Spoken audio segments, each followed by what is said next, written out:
자, 그러면 이번에 첫 번째 챕터인 보신 것처럼 위험물 및 유해화학 물질 안전에 관련된 그런 내용을 공부해 보도록 하겠습니다. 먼저 교재랑 같이 연관해서 보시면 되겠는데요.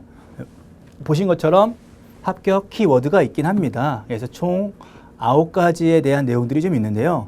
내용을 보시면 뭐 이상기체 상태 방정식과 단열 변화 등등 여러 가지가 있죠. 근데 이런 부분들은 제가 일부러 노란색으로 좀 표시한 게 좀 표시가 돼 있는데 위험물의 종류랑 그 다음에 아세틸렌의 폭발성, 그러니까 여기서 가장 중요한 거를 한 2가지 정도 뽑자면 위험물의 종류, 위험물 종류가 많다 그랬잖아요. 그래서 물질에 대해서 어떤 물질이 있는데 특히 위험한 물질은 화재나 폭발이나 누출이 될 수 있는 그런 물질들, 그런 위주의 물질들이 위험물의 종류에 들어가 있겠죠. 그러면 그런 내용들을 이해하시고 그런 부분에 대해서 또 나오죠.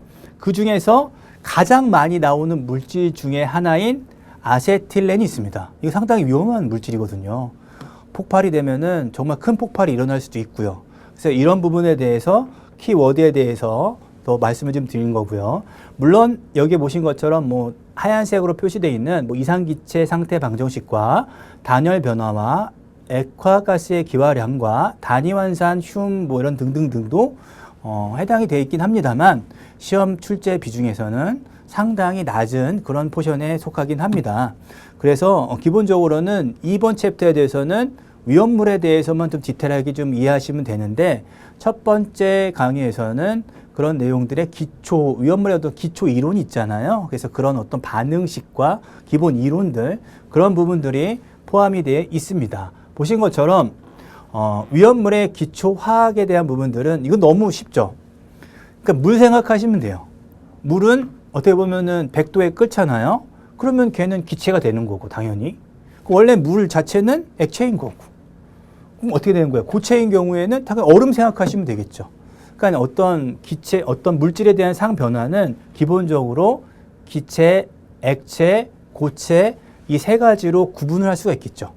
근데 이런 물질들이 뭐 그대로 있는 게 아니라 어떤 사업장에서는 또는 공장에서는 그런 걸 가지고 반응을 시켜서 뭔가 새로운 물질을 만들잖아요. 근데 그런 부분을 얘기할 때 어떤 1번 물리적인 성질이라고 얘기할 수가 있고요. 특히 가장 많이 하는 이런 화학 반응, 화학적인 그런 성질을 많이 활용을 한다는 겁니다. 그래서 또 다른 어떤 생산에 어떤 가치가 있는 어떤 기업의 이윤이 남을 수 있는 그런 어떤 그런 물질들로 화학 반응을 통해서 제품을 만든다는 거죠. 그런 부분인데 여기에 나온 것처럼 화학 반응이란 부분들은 조성과 그 동일성이 조금이라도 변하는 거예요. 약간 그 예를 더 쉽게 설명하면 밑에 있는 것처럼 물리적인 성질은 그냥 그대로 얼음물, 수증기 다 H2O잖아요. 이렇게 생각하시면 되는데 문제는 이런 화학적인 그런 물질들은 여기처럼 뭐 수소와 어떤 염소와 이게 합치면은 HCl이 된다라는 어떤 반응이 된다는 거죠. 그러니까 이런 것들은 화학 반응이다라는 거죠.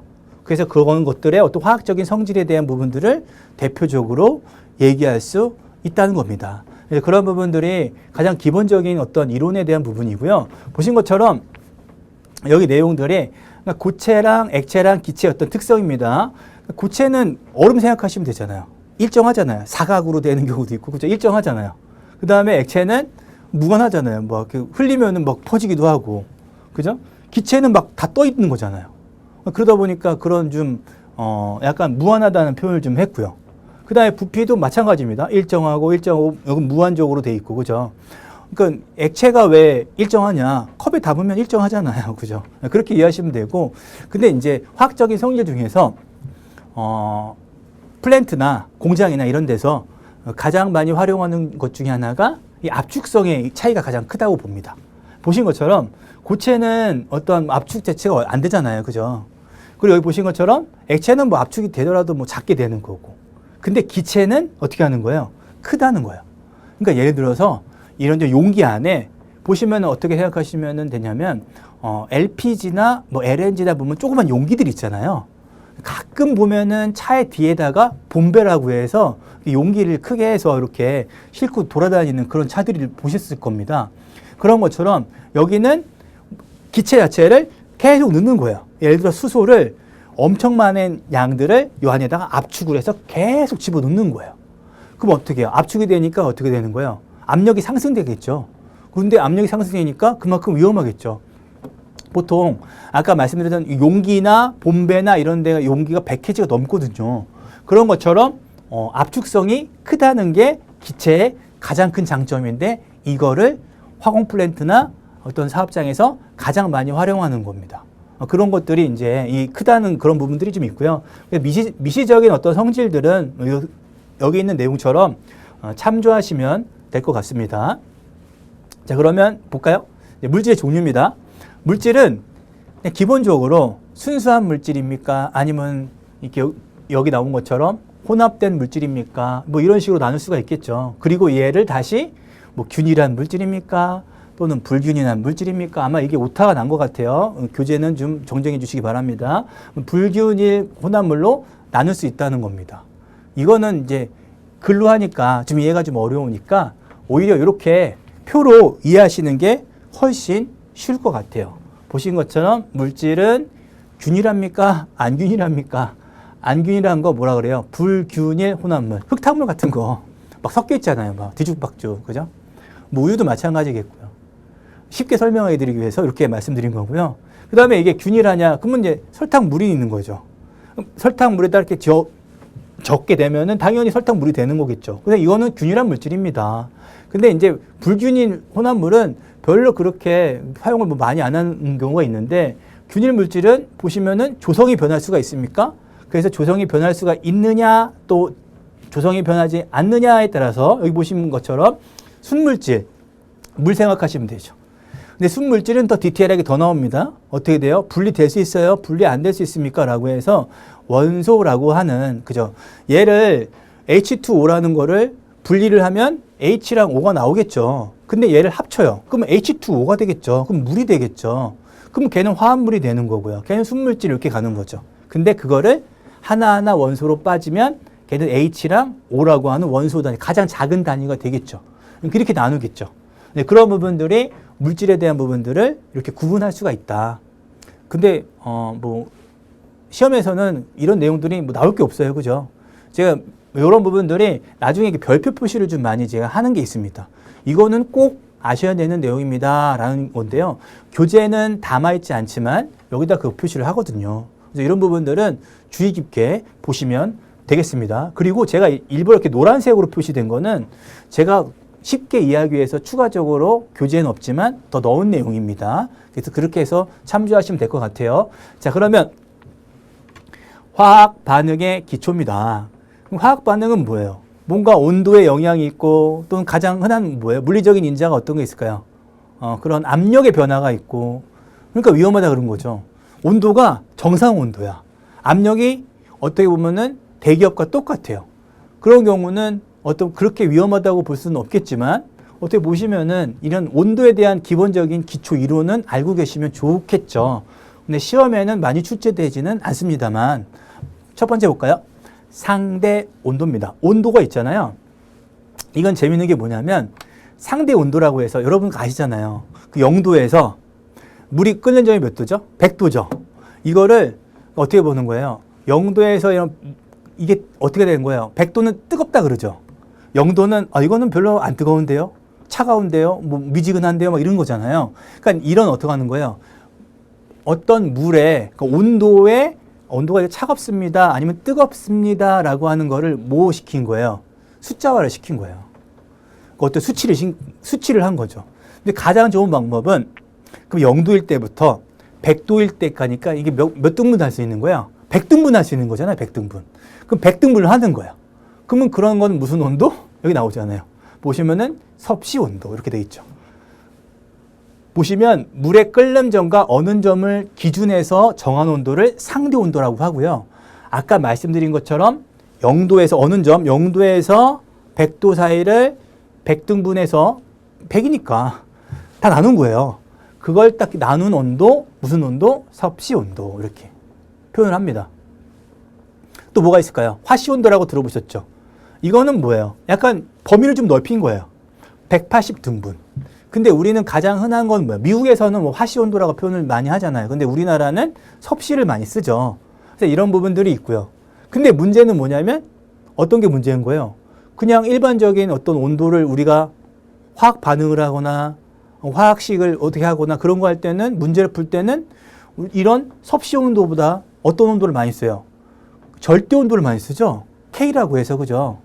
그걸 많이 쓰는데 그럼 그런 거를 좀 어떻게 표현을 한 거냐? 그럼 여기 보신 것처럼 여기 나오잖아요. 그죠? 절대 온도는 이게 중요합니다. 분자 운동이 활발하냐 아니면 덜 활발하냐에 따라서 그거를 또 구분을 했대요. 그게 무슨 온도예요? 절대 온도죠. 그러니까 이런 부분들이 이제 재밌는 차이가 좀 있어요. 얘는 상대 온도는 다시 말씀드리면 물이 차갑냐 뜨겁냐 그런 부분들에 대한 어떤 그런 내용들을 숫자로 표시한 거고, 얘는 화학이니까 분자 운동과 연관을 시켜서 활발하냐 덜 활발하냐 그걸 가지고 절대 온도로 표시를 한 거예요. 운동 에너지가 0이 되는 온도에 대한 개념을 볼 때 여기 보시면 나오죠. 켈빈 온도를 가장 많이 쓰죠. 섭씨의 온도 절대 온도는 그래서 아마 273은 기본적으로 알고 계시긴 하셔야 돼요. 그러니까 여기 나온 것처럼 마이너스 273도는 0K니까 거꾸로 0도씨일 경우에는 어떻게 되는 거예요? 273K가 되겠죠. 그런 식으로 이제 생각하시면 되겠죠. 그래서 이렇게 영도는 섭씨에서 영도는 절대 온도에서 273K를 얘기하는구나 이렇게만 이해하시면은 뭐 충분히 여의는 된다고 봅니다. 그러나 이제 보시면 랭킨 온도라고 해서 화씨의 절대 온도라고 요 화씨가 있으니까 켈빈 온도, 섭씨의 절대 온도, 랭킨 온도, 화씨의 절대 온도 이렇게 구분을 좀 하더라. 근데 가장 많이 쓰는 거는 화학식이라고 하니까 분자와 연관이 된다면 물론 그래서 섭씨 온도를 얘기할 때 항상 변환을 시켜주죠. 뭘 더해서? 273을 더해서. 그래서 그게 켈빈 온도, 절대 온도로 많이 변환해서 이제 쓰는 경우가 가장 많습니다. 에듀윌 유료 회원만의 특별한 서비스.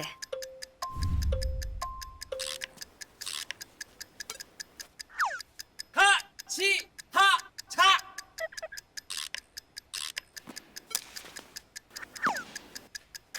하치하차 정답! 같이 하자 친구야 에듀윌 유료 회원!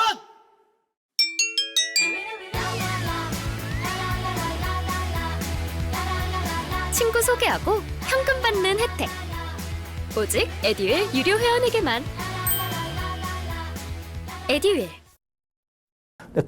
그런 어떤 관계에 대한 부분이 식이고요. 여기 나오죠? 여기 나온 것처럼 섭씨는 273 더하면 이게 가장 핵심이긴 합니다.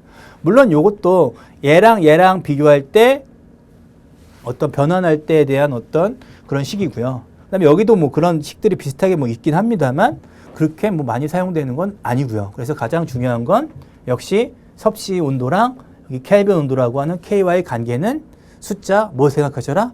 273을 생각하셔라. 그 부분들이 핵심입니다. 자, 보시면 압력 볼까요?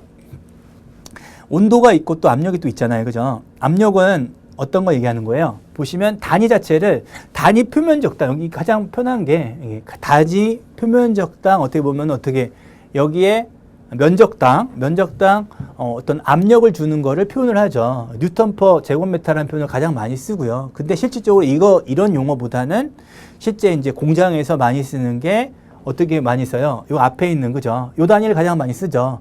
그리고 요걸 변환하면 가장 많이 쓰는 거는 뭐 MPa, PA, 파스칼이라고 하는 요런 걸 가장 많이 쓰긴 합니다. 이런 단위가 있으면 압력을 얘기하는구나. 근데 보통 얘기하면 여기 써 있죠. 게이지압은 절대압에다가 뭐 절대압 마이너스 대기압입니다. 절대압은 뭐 게이지압 플러스 뭐 대기압입니다. 이런 표시가 돼 있잖아요. 그러니까 이거를 보시면은 밑에 있는 걸 보시면은 좋을 것 같아요. 이거 중간에 대기압이에요. 대기압. 그러면 여기 보시면은 여기는 실제 압력이긴 하죠. 절대 압력을 얘기할 때는 여기 나오잖아요. 절대 압력을 얘기할 때는 요 게이지에 대한 압력, 요 위에 압력, 그죠? 그러니까 보통 사업장에서 쓰는 압력은 요 게이지압을 많이 쓰는 거죠. 그러니까 원래 대기압은 지금 자체가 대기압이잖아요, 그죠? 근데 이 기압에서 기준을 잡아서 그 위에 되는 어떤 이게 압력이 0.5kg입니다. 또는 0.51 MPa입니다. 뭐 이런 식으로 하면은 그거는 보통 게이지압을 얘기하더라. 근데 알고 보면 얘는 게이지압 플러스 대기압을 플러스 하는 거죠. 대기압에 대한 부분들이 기본적으로 깔려 있으니까. 그러니까 쉽게 설명을 이렇게 생각하시면 될 것 같아요. 근데 그래서 이런 표현을 좀 한 겁니다. 그래서 절대압은 어떤 진공 상태부터 해서 어떤 절대압을 얘기할 때, 그럼 여기다가 대기압 빼면 당연히 계지압 되는 거죠. 그걸 수식화한 거예요. 편하게 생각하시면 될 것 같습니다. 네, 그래서 이런 부분들이 압력에 대한 어떤 단위 부분들이 지금 보시는 것처럼 정해져 있다라고 것들이 있고요. 그 다음에 이제 중요한 게 뭐냐면 온도와 압력을 보였으니까 이거랑 연관된 여러 가지 뭐 식들이 좀 있겠죠. 그 중에 가장 많이 얘기할 수 있는 어떤 그 법칙이나 이런 부분을 얘기할 때 보일과 샤를의 법칙이라고 많이 들어보셨을 거예요. 그러니까 보일 법칙 또는 샤를 법칙을 합친 겁니다. 사실 둘은 각각의 다른 법칙을 합쳤다는 거죠. 그래서 여기에 써 있잖아요. 합해 놓은 연합 기체 법칙이다라는 표현을 하는데, 그러면은 보일의 법칙이 뭔지도 알고 샤를의 법칙이 뭔지도 알고 그래야지 뭔가 합칠 수 있을 때 그래서 이렇게 두 개 합쳤구나 라고 이해할 수 있겠죠. 그래서 밑에 보신 것처럼 간단하게 좀 더 써놨어요. 보일의 법칙은 온도가 일정하다는 전제 조건을 깔아줍니다. 그러면 여기 V라고 하는 부피 그리고 P라고 하는 온도 부분들이 반비례됩니다 라는 거죠. 그럼 어떻게 되는 거예요? 부피랑 여기 압력에 대한 부분들이 반비례가 되니까 압력이 상승하면 부피는 줄고 이런 식의 개념인 거죠. 그런 개념을 여기 표시한 거고요. 얘는 샤를의 법칙은 압력을 일정하게 생각을 하시면 됩니다. 압력은 일정한데 그러면 걔가 요거 V라고 하는 부피랑 T라고 하는 온도는 비례합니다 라고 생각하는 거죠. 그래서 이거를 합쳐서 어떻게 하는 거예요? 기체 부피는 압력에 반비례하고 절대 온도에 비례합니다. 온도에 비례합니다라는 이 법칙이 무슨 법칙이라고요? 보일 샤를의 법칙이에요. 근데 이거는 외우기는 좀 그렇잖아요. 물론 시험에 잘 나오지 않습니다. 근데 이제 뭐가 중요하냐면 그냥 간단하게 그래도 좀 이해는 좀 하고 넘어가야지 않겠습니까? 이해를 할 때 가장 좋은 방법, 찌그러진 탁구공을 생각하시면 돼요. 탁구공 가끔 하신 분도 탁구를 치신 분도 계시잖아요. 그죠? 근데 탁구공이 찌그러졌어요. 그럼 찌그러졌을 때 가장 먼저 하는 방법이 얘를 어떻게 펴야 될 거 아니에요. 물론 버리면 그냥 안 쓰면 되겠지만, 그래서 가장 많이 하는 방법은 얘를 어떻게 해요? 그죠? 냄비 같은 데다가 넣어가지고 뭐 하는 거야? 열을 가하는 거예요. 온도를 어떻게 하는 거예요? 높여주는 거예요. 온도를. 그렇게 되면 어떻게 되는 거예요? 보신 것처럼 절대 온도에 비례한다는 걸 먼저 말씀드릴게요. 온도가 올라갑니다. 부피죠. 찌그러졌죠. 부피가 작아졌죠. 근데 어떻게 해요? 열을 가하죠. 열을 가하면 어떻게 해요? 온도는 올라가죠. 올라가는데 뭐랑 비례된다 그랬죠? 부피가. 찌그러진 게 어떻게 돼요? 펴지죠. 펴지면 어떻게 되는 거예요? 당연히 얘하고는 당연히 온도가 올라가면 공이 커지니까 부피가 커지는 거죠. 그러니까 뭐 한다는 거야? 비례한다는 거고. 그 다음 두 번째는, 그죠? 요거는 압력에 대해서는 기체의 부피는 그 압력에서 반비례한다. 여기 그 입자 자체가 보시면 여기에 기체의 부피가 있는데 기체의 그 부피하고는 압력하고는 반비례한다 그랬잖아요. 반비례. 그러면 얘가 예를 들어서 이제 찌그러진 게 더 이렇게 퍼질 거 아니에요? 근데 그 압력 어떻게 생각하시냐면 이게 이 안에 조그만 공 안에 분자들이 많이 들어있단 말이에요. 근데 얘가 찌그러지면 분자들이 거꾸로 어떻게 되는 거예요? 더 조밀조밀해지는 거죠. 그럼 압력이 더 어떻게 돼요? 더 벽을 치는 그런 횟수들이, 분자들이, 약간 설명을 이렇게 할까요? 이렇게, 공이 이렇게 있어요. 근데 여기에 분자들이 엄청 많이 있단 말이에요. 근데 여기 어떻게 된 거예요? 이게 찌그러진 거예요, 이렇게. 예를 들어서. 그럼 어떻게 되는 거예요? 이게 좀 더 작게 그려볼까요? 그게 더 편할 것 같습니다. 그러면 약간 찌그러져서, 완전 많이 찌그러져서 이렇게 된 거예요. 그러면 여기에서 이 분자들이 여기 들어가려고 하니까 벽을 어떻게 해요? 더 많이 치겠죠. 분자 활동들이 어떻게 해요? 더 활발해지겠죠. 활발해지면 어떻게 돼요? 압력은 상승되겠죠. 그럼 뭐 하는 거야? 부피는 줄였는데 압력은 상승되네. 그러니까 뭐 한다는 거야? 비례가 아니고 반비례되네. 이렇게 이제 이해하시면 그게 더 편하게 생각하실 수 있는 방법이긴 합니다. 근데 이제 이거를 그럼 탁구공도 잘 모르겠고 이거 여기 나왔던 이 내용들도 잘 모르겠고 근데 보일-샤를의 법칙은 외워야 될 것 같고 그러면 그냥 쉽게 외우는 방법이 마지막 방법이 있어요. 어떤 방법이에요? 그냥 PVT예요. PVT. 피부과의 선생님이라고 좀 표현했는데 어떻게 돼요? PVT. 그죠? PVT. 그죠? 피부과 선생님 PVT. 그렇게 생각하시면 PVT 이렇게 이제 이해하시면 그러면 마지막 방법 이렇게라도 뭐 이해하실 필요가 있지만 사실은 이런 부분들은 시험에 많이 나오지는 않습니다.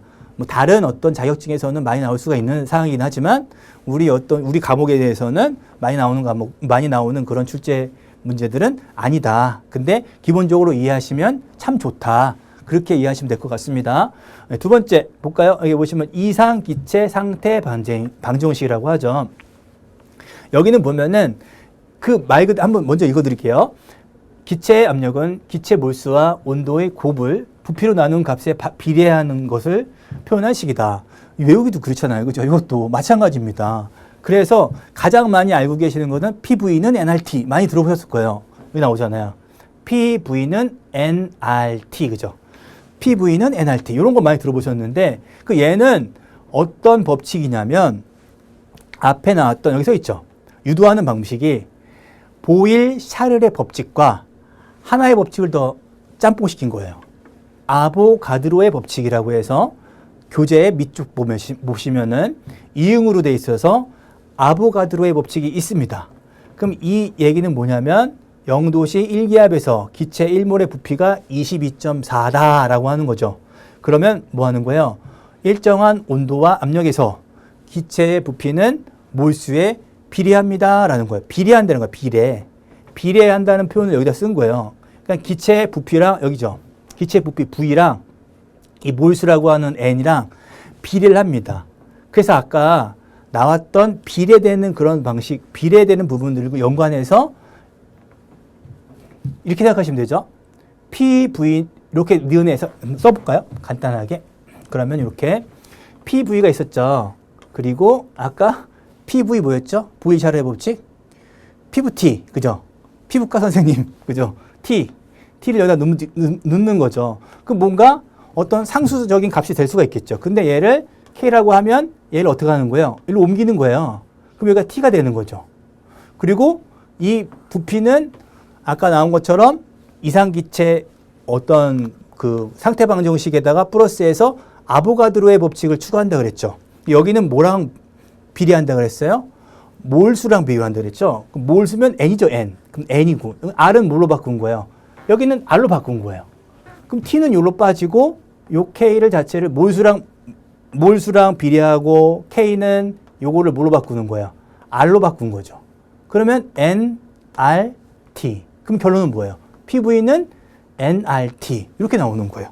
그러니까 이게 이상기체의 어떤 상태 방정식이긴 합니다. 그래서 여러분들 뭐 예전에 이렇게 외우신 분들 계시잖아요. R 값은 여기 보시면 0.08이 똥파리라고 많이 들어보셨잖아요. 그죠? 이게 그 내용이잖아요. 그래서 그 내용들을 여기다 표현한 거고 이상기체의 어떤 상태 방정식도 이런 방식으로 표현이 되더라. 그렇게 이해하시면 될 것 같고요. 보신 것처럼 여기에 나온 것 중에 또 하나는 몰수를 보통 이렇게 많이 표현합니다. 연필 한 다스라는 표현을 많이 하는데 연필 한 다스 하면 12개가 들어있잖아요. 그런 것처럼 기체 1몰에는 몇 개가 있습니까? 라고 할 때 여기에 기체 1몰에 대해서는 6.02 곱하기 10의 23승계의 어떤 그런 부분들이 들어있습니다. 라고 하는 그런 것들이 표현이 좀 된 거고요. 그래서 여기에 보시면 전체적으로 봤을 때 다시 정리를 하면 이상기체 상태 방정식은 보일-샤를의 법칙과 PVT, 아보가드로의 법칙, 몰수에 비례한다. 뭐는요? 부피는. 이 두 가지를 짬뽕을 해서 수식화했더니 지금 보신 것처럼 PV는 nRT가 나오더라. 근데 이 N이라고 하는 그런 내용들은 몰수긴 한데 몰수는 여기 나온 것처럼 M분의 W라고 돼 있어. 그죠? 그래서 분자량 분의 질량으로 표현을 할 수가 있더라. 그러니까 이렇게 이해하시면 그게 무슨 방정식이라고요? 이상기체의 상태 방정식이라고 볼 수가 있습니다. 그래서 이렇게 그다음 볼까요? 여기 보시면 이렇게 단열 변화나 뭐 이런 부분들이 들어있긴 해요. 단열 변화, 단열 압축, 단열 팽창이라는 표현을 하는데 얘는 아주 가끔 시험에 나오긴 합니다. 근데 이런 것들을 요런 방정식만 이해하시면은 거기다가 숫자를 대입해서 하는 경우가 있어요. 그러니까 어떤 포인트에서의 어떤 온도랑 어떤 뭐 약간 온도가 올라간 상태에서 어떤 그 온도 두 가지를 비교하는 개념이죠.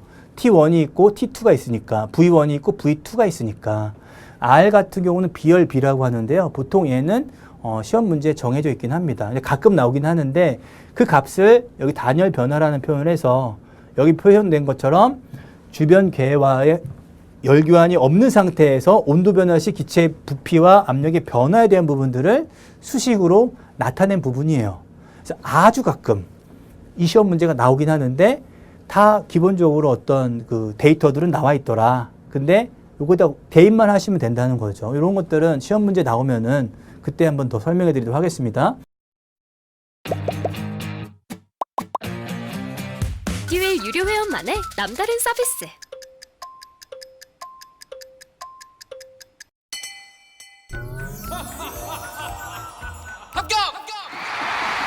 합격하고 돈도 받는 혜택. 오직 에듀윌 유료 회원에게만. 에듀윌.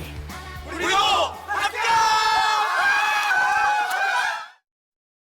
그 다음에 부피 변화에 따른 열량의 계산이라는 것도 있는데 이거는 뭐 그냥 이게 보시면 Q는 뭐 AP라고 돼 있잖아요. 그래서 열량당 해가지고 압력이랑 그다음 V2에서 V1 요거 이제 부피 변화에 따라서에 대해 열량을 계산할 때는 이 수식을 좀 사용을 하고요. 또 액화가스의 부피는 뭐 이렇게 킬로그램 돼 있잖아요. 요거를 이제 부피로 이제 할 때는 가스 정수를 곱해주는 약간 이제 가스를 생각할 때 나오는 그런 수식이긴 합니다만 이 리을하고 뭐 이 미음이나 이쪽은 그렇게 많이 나오는 그런 수식은 아닙니다. 또 보시면 그죠? 자, 그 다음은 플래시율이라고 해서 엔탈피 변화에 따른 액체의 기하율이긴 합니다. 근데 이거는 뭐 가압 후의 엔탈피랑 가압 전의 엔탈피를 어떤 플래시율을 공식화한 내용인데요. 뭐 이 내용도 참조하시면 될 것 같은데 그렇게 이제 시험의 출제 빈도는 되게 낮다라는 거고요. 그 다음에 보시면 액화가스의 기화량은 이렇게 보시면 그 기화량의 값을 구할 때 액화가스의 질량 곱하기 뭐 증발 잔열분의 비열 그리고 외기 온도를 곱합니다. 그리고 여기다가 B점이라는 부분들을 이제 들어있죠. 빼는 거죠. 물론 이게 가로가 돼서 먼저 계산이 돼야 되는데 요거는 액화가스가 대기로 방출될 때에 기화되는 기화량을 이제 구할 때 어떤 공식이긴 한데요. 이 부분도 시험의 문제에 그렇게 출제되는 그런 경향은 거의 없습니다. 자, 그러면 이제 물의 비등 얘는 이제 기본적으로 알고 계시면 좋을 그런 내용인데요. 비등이란 자체의 개념은 끓는다는 거죠. 그러니까 비등 자체가 이제 상변화가 생기는 거잖아요. 그러니까 처음에 뭐 그 액체에서 기체로 어떤 상변화가 생기는데 그때 어떤 열 변화, 어떤 변화에 대한 부분들을 표현을 좀 했는데요. 약간 이제 여기서 표현을 할 때 액체의 포화 온도보다 충분히 높은 온도로 뭐 유지되는 표면과 접하고 있을 때 고체와 뭐 액체 계면에서 발생한다라는 거죠. 그러니까 쉽게 설명해 드리면 이제 예를 들어서 어떤 물이라는 부분들이 수증기가 되는 그런 어떤 곡선들이 있습니다. 근데 그런 곡선을 얘기할 때 가장 핵심적인 어떤 곡선의 어떤 표현 자체를 자연 대류의 비등 또는 핵비등, 천이비등, 막비등이라고 하는 네 가지 어떤 그런 구역이 있다는 거죠. 근데 이거는 지금 보신 것처럼 비등의 순서를 뭐 변화가 전혀 없는 경우는 자연 대류. 그 다음에 이제 어떻게 보면은 쉽게 설명하면 이렇게 생각하시면 좋을 것 같아요. 여러분 이제 라면을 끓일 때 처음에 끓일 때 온도가 계속 올라가잖아요. 그러다가 기포가 많이 또 발생이 되잖아요. 기포가 발생되는 부분들을 핵비등. 그러면서 한 번에 확 올라오잖아요. 끓여가지고. 그러니까 이런 것과 약간 연상을 좀 해서, 물론 똑같지는 않지만 그런 걸 좀 연관해서 좀 보시면 될 것 같고요. 그럼 기포가 연속적으로 생기다가 임기 온도차에 따라서 이제 기체화가 되겠죠. 근데 기체화가 되는 그런 어떤 포인트들, 그런 부분들을 이제 막비등이라는 표현을 하는데 얘는 더 쉽게 설명을 해드리면 제가 봤을 때는 이제 요걸 보시면 더 좋지 않을까. 그러니까 열 전달 곡선이긴 합니다. 그래서 곡선을 보면 여기서부터 이제 가죠. 쭉 가서 이렇게 되면 되긴 합니다. 그래서 기포 발생이 시작되는 그런 어떤 포인트를 얘기할 때 여기의 부분들을 이렇게 구역을 나누자면 처음에는 자연적으로 대류가 발생이 되겠죠. 근데 이제 그 다음 넘어갈 때 여기 기포 발생되는 시점부터는 핵비등이라고 하는 뉴클리어라고 하는 그런 보일링 핵비등이 이제 진행이 되고요. 진행이 좀 되면서 기포가 더 많이 발생되겠죠. 그러면서 어떻게 돼요? 여기서 가장 최고점, 뭐 크리티컬 히트 플럭스라고 해서 CHF라는 표현도 좀 하는데요. 여기서부터 천이 비등이 시작이 돼서 결국엔 이제 떨어지는 점, 그 다음에 마지막 딱 올라가는 점. 계속 이제 다 기체화돼서 더 이상 끓일 게 없다라고 하면은 결국에는 뭐 다 탈 거 아니에요. 그러니까 약간 필름이라고 하는 막이라고 생각하셔서 근데 탈 수 있겠구나라는 그런 개념으로 해서 약간 이렇게 막 비등이라고 돼 있네요. 그죠? 막 비등이라는 부분들을 생각하시면 되지 않을까 싶습니다. 그러니까 이것도 그냥 이런 게 있구나 정도만 알고 계시면 되지 않을까 싶습니다. 자, 그 다음 이제 화학식이긴 해요. 그러니까 요거는 그래도 시험에 나오진 않지만 그래도 한번 기본적으로 알고 계실 필요는 좀 있을 것 같습니다. 그 다음 이렇게 보시면은 화학식의 종류가 총 4가지가 있죠. 실험식, 조성식이죠. 그 다음 분자식, 그 다음 뭐 시성식, 그 다음 여기 나온 것처럼 구조식. 이 4가지라는 어떤 기본적인 어떤 화학식의 종류가 있다는 거죠. 근데 이것도 쉽게 설명을 좀 해드리면 하나의 물질로 한번 보긴 했습니다. 아세트산이라고 돼 있죠. 아세트산. 아세트산을 이렇게 보신 문구도 있죠. 이렇게 A, 그죠? 그 다음에 B가 있고요. C가 있고요. 이런 식으로 D 4가지. 그러면은 1, 2, 3, 4. 한번 맞춰보기 한번 해볼까요? 자, 1번 갑니다. 1번. 실험식. 화합물을 이렇게 노란색으로 좀 표시했죠. 정수의 B로 표현하는 거예요. 정수의 B. 근데 조건이 있어요. 무슨 조건? 가장 간단한, 약간 예전에 산수 배우실 때 약분이라는 표현 좀 하잖아요. 그래서 약분이라는 내용을 좀 생각하시면 더 쉽게 이해가 되지 않을까. 그러니까 약간 약분이 될 수 있는 것들은 어떻게 되는 거예요? 최소화시켜서 하는 거겠죠. 그래서 그런 부분들이 좀 들어있는 게 정수비로 표현했다. 무슨 식? 실험식. 두 번째는 분자식은 원래 원자의 종류와 그 수를 정확하게 표현한 거예요. 원소 기호를 넣어서 제대로 표현한 겁니다. 그러니까 얘는 약분하면 안 되는 거죠. 그 원래대로 얘를 식이 필요하겠고요. 그게 분자식. 가장 많이 쓰는 식 중에 하나겠죠. 그 다음에 보시면은 시성식이 있습니다. 이거는 작용기가 있습니다. 작용기에 따라서 뭐 여러 가지의 작용기에 따라서 이거를 같이 그런 표현을 좀 해서 그런 부분들이 여기에 또 들어있고 결합 상태를 표시한 거죠. 그 다음에 마지막은 구조식 있죠. 구조식. 결합선 그린 거예요. 선. 그러니까 얘는 딱 봐도 티가 나죠. A, B, C, D. 아세트산, 결합선, 선으로 표시했다? 그러면 이거는 4번 구조식은 A, B, C, D 중에서 어떤 거 될까요? 선만 보이면 되겠죠. 이렇게 되겠죠. 이렇게. 그래서 이런 것들이, 그래서 이제 이렇게 표현이 된 거예요. 그죠? 이게 아세트산이라는 부분들이. 그러면 얘는 원래대로의 분자식 그대로 다 있는 걸 봤더니, 그러니까 요게, 물론 요거 보실 때 약간 참조하실 거는 요 2는 밑에 2예요. 그죠? 크게 표현이 돼 있지만, 그러면은 어떻게 되는 거예요? 여기서 보면은 C2H4 요거네요. 그죠? 요거. 요 부분이 될 수 있겠네요. 요 부분. 그래서 요 내용들이 무슨 식이다? 제대로 다 표시했다? 그러면 원소 기호를 표시했다? 분자식. 요게 되겠죠. 그리고 얘를 약분합니다. 2, 4, 2. 그러면은 1, 2, 1. 그러면은 1은 굳이 쓸 필요 없잖아요. 2만 쓰면 되겠죠. 몇 번? C번이 되겠죠. C. 그럼 요거는 가장 간단한 정수를 표현했다? 무슨 식? 실험식. 이렇게 될 수 있겠죠. 그런 식으로 시성식은 여기는 작용기 있죠. COOH. 카르복실이라는 표현을 좀 하는데요. 이런 COOH라고 하는 결합 상태를 포함해서 표시한 식, 요거 A는 무슨 식? 시성식.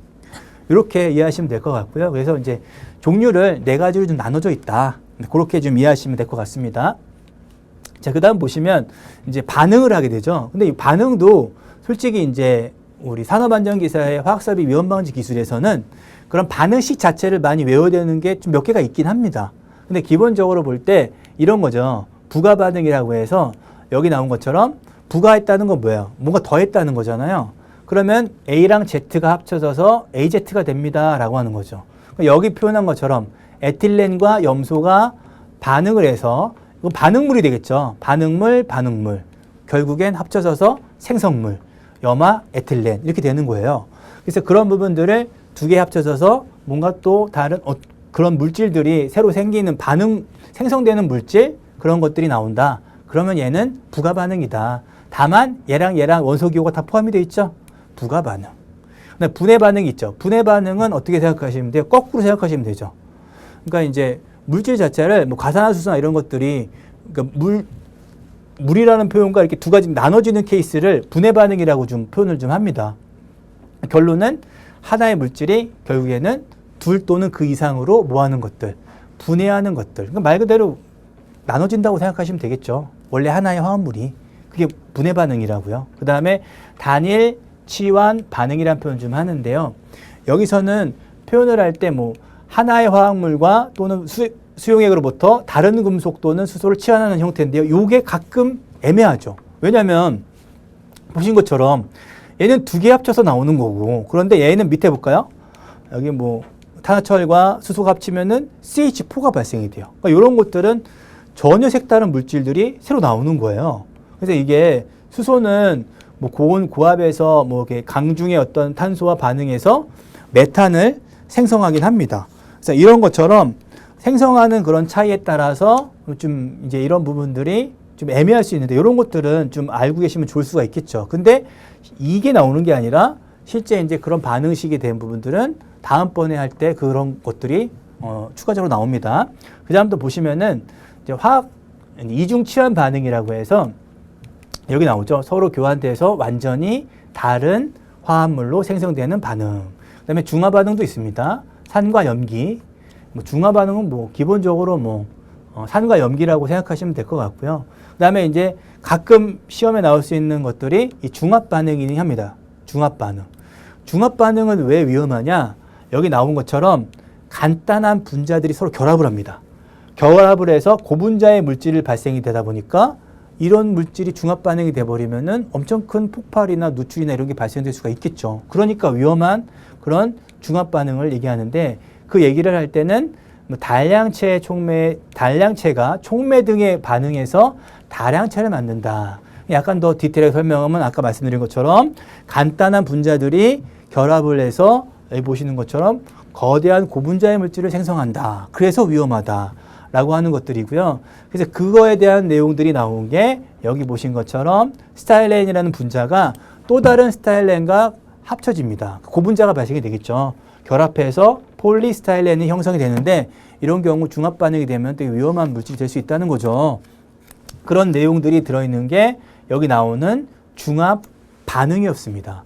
그래서 이제 첫 번째 1강에서의 가장 핵심적인 내용들은 전체적으로 봤을 때는 반응식이 나왔고 어떤 뭐 위험물에 대한 기초적인 이론에 대한 부분이 나오긴 했는데 여기는 기본적인 어떤 온도와 압력 이런 것도 기본적으로 알고 계시면 되는 내용입니다. 그리고 이런 내용들이 시험의 출제 빈도는 극히 적긴 합니다. 그러나 뭐 적어도 뭐 아까 보이샤르레 법칙, 뭐 이상기체의 어떤 상태 방정식 이런 정도는 기본적으로 알고 계시면 될 것 같고요. 단열 변화나 이런 부분들은 아까 그 말씀드린 것처럼 시험 문제 나올 경우에 그때 또 가끔 나오는 경우가 있으니까요. 그런 부분들을 추가적으로 공부하시면 될 것 같습니다. 이상으로 해서 1강 마치도록 하겠습니다. 감사합니다.